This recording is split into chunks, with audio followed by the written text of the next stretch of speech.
नमस्कार। बात करेंगे हम आज जुहापुरा मकतमपुरा वार्ड के जो काउंसिलर है जुबैर खान एडवोकेट, जो कम बोलते हैं लेकिन जब कभी भी बोलते हैं, आवाज़ उठाते हैं तो एक मुद्दे पर बात करते हैं सरकार को कि आवाम है उनके लिए जो बेसिक सुविधाएं हैं उनको लेकर हमेशा तत्पर खड़े रहते हैं। ऐसे ही काउंसिलर जुबैर खान एडवोकेट से हम आज बात करेंगे कि कल का जो सामान्य सभा थी कॉरपोरेशन की, उसमें उन्होंने मकतमपुरा वार्ड के आवाम के लिए क्या मुद्दे रखे हैं और किन मुद्दों पे इन्होंने सरकार को जो है रजूआत की है। तो आइए हम सीधे ही बात करते हैं जुबैर खान एडवोकेट से। अस्सलाम वालेकुम।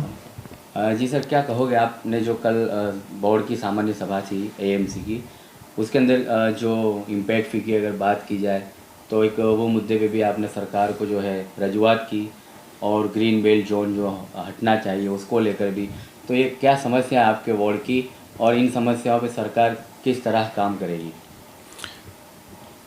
अब कुछ ही दिनों में गुजरात विधानसभा का इलेक्शन जाहिर होने वाला है, तो गुजरात सरकार ने इम्पैक्ट फ़ी का लाभ देने के लिए जाहिरात की है।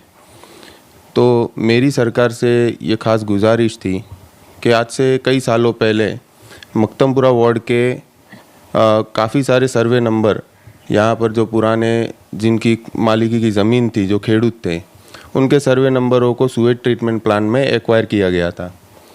उसके बाद वो केस के अंदर सरकार को और खेडूतों को पैसे देने के लिए जो सरकार ने बात रखी थी, लेकिन उनके बीच का जो मसला था वो सॉल्व नहीं हो पाया उस वक्त में। तो खेडूत उस टाइम पे नामदार गुजरात हाई कोर्ट के अंदर गए थे और गुजरात हाई कोर्ट के अंदर खेडूतों ने उनके बढ़तर की मांग रखी थी, लेकिन वो प्रश्न वहाँ पर भी उसका कुछ सॉल्यूशन आया नहीं। नामदार गुजरात हाई कोर्ट के अंदर अहमदाबाद म्यूनसिपल कॉरपोरेशन ने एफिडेविट फाइल किया था कि ये जगह का हमने अभी तक पोजीशन नहीं लिया है, जबकि ये ज़मीन एक्वायर की थी ओवडा ने।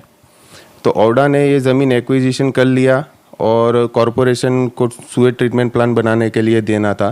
तो कॉरपोरेशन ने ये ज़मीन का पोजीशन ही नहीं लिया उस वक्त में, क्योंकि वहाँ पर काफ़ी सारे लोग रहने का शुरू हो गया था। वहाँ पे मकान काफ़ी सारे हज़ारों की तादाद में बन चुके थे।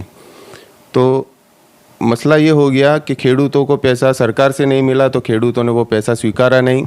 जो उनकी मांग थी वो हिसाब से उनको पैसा नहीं मिला, तो उन्होंने पैसा स्वीकारा नहीं। और खेडूतों ने वो ज़मीन यहाँ के जो लोकल रईस थे, जो यहाँ पर मकान बना करके रहना चाहते थे, उनको यहाँ पर वेचाण पावर से उन्होंने बेच दी, क्योंकि ये लोग खेडूत नहीं थे, ये खेती की ज़मीन थी।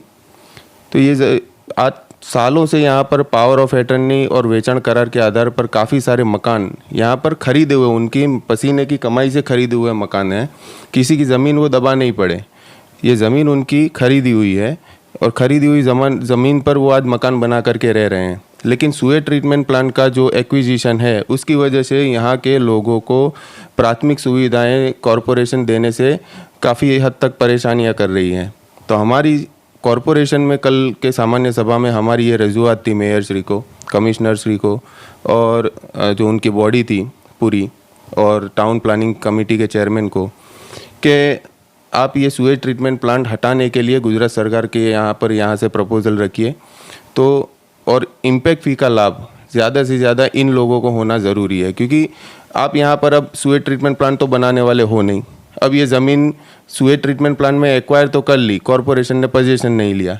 अब यहाँ पर लोगों ने वो ज़मीन जो मूल मालिक थे खेडूत, उनसे खरीदी हुई है। यहाँ पर अभी जो रह रहे हैं 10वां 15वां मालिक रह रहा है। तो इन लोगों की परेशानी ये है कि इन्होंने खरीदी हुई ज़मीन है, फिर भी यहाँ पर सुएज ट्रीटमेंट प्लांट की वजह से उनको प्राथमिक सुविधाएं नहीं मिल पा रही हैं, जो एक्विजिशन की वजह से।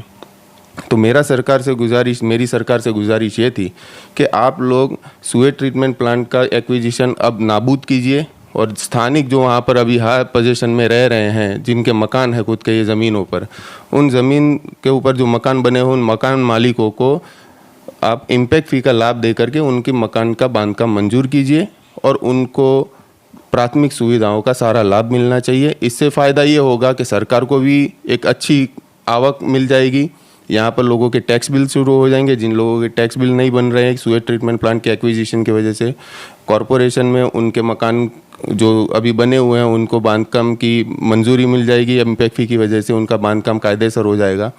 तो ये सारी विन विन सिचुएशन है, और ये विन विन सिचुएशन में जनता का भी फ़ायदा है और सरकार का भी फ़ायदा है।